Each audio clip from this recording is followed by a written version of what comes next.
Right, let's get into it. As you know, word on these TikTok streets is that Tamela started to expose rapists and essayers shit. I just want to say big up this queen for making these streets safer. Anyway, let's get into it.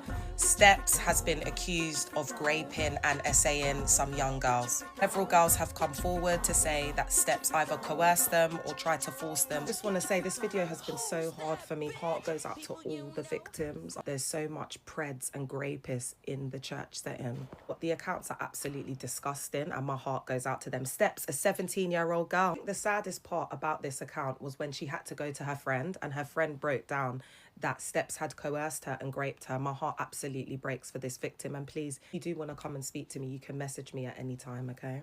Other women have come forward saying, yeah, I can't lie, he did the same thing to me. If these allegations are true, and I don't really see why a victim that's been essayed or raped would come maliciously do this, we all know how much it takes for a woman that this has happened to come forward and speak her truth. And my heart goes out to the victims and I stand with you. Since all of this has been going on, I've been in these online streets in the comments. Yeah, we know that that's where the tea's at. You've got someone saying here that when people turn to hyper-religiosity so quickly, it's because they're running away from something. It's because of the guilt. And by the sounds of things with Steps, it looks like it's going that way, chair. I did call it out. This is what I really want to get into. The fact that with Christianity, they feel like they have no accountability when they sin. So here they use this bait scripture, all things have passed away, behold, all things have become anew. Oh, look, luckily for us, one of the robots and severely indoctrinated members have given us a scripture. 2 Corinthians 5:17 is what they stand on when they want to get away with unaliving someone, essaying someone, or raping someone. That's why the preds thrive in the environment. I want to let you know that even if you're a Christian, you still have to face your consequence. Just because you changed your life and Christ has changed your life doesn't mean that you won't get held accountable for the wrong that you've done. If you unalive someone and then you turn to Jesus Christ and you give your life, the police aren't going to say, oh, no, he's been saved, he's not going to serve time. You still have to face the consequences of your actions. Sin is sin. Christ will forgive you if you lie. Christ will forgive you if you unalive someone, Jer. Outcomes are different and the consequences of the sin are different, Jer.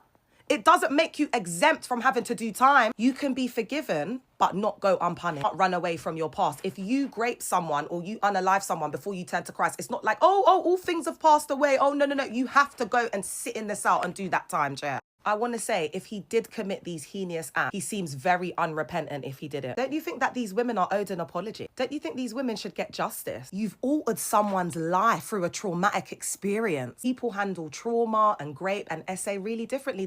These girls could have taken their lives because trauma isn't relative. It's not a one-size-fits-all. Guys like Steps, they love church cult environments. As you know, he goes to Carish church cult. And these type of environments are absolute breeding grounds for preds, essayers, etc. They're misogynistic, patriarchal spaces where women are blamed for acts of fornication. Now they'll be branding the women that come forward as Jezebels, harlots, etc. The setup in the church cult is such that it's a breeding ground for preds. The way it's set up, man like Steps can be like, oh, let me come to the church, let me rebrand. All you have to do as a man that's been a pred before is come in, say the sinner's prayer, and come to the meetings and the services. Guys like Steps can use these church cult spaces to rebrand themselves. I'm going to leave you with this final thought. What make these church cult environments comfortable for preds? Maybe they have a cushion of justification. They feel justified through their faith because they are forgiven. It gives them a license to feel like they can do anything. Most of these false churches are getting taught by malignant narcissists. Give them a green light and a free pass to abuse people. And this is just another I told you so moment. If you don't know who I am, my name's Leah Lauder. I'm a social justice activist. Spent 18 years in a mega church cult. Thanks for listening.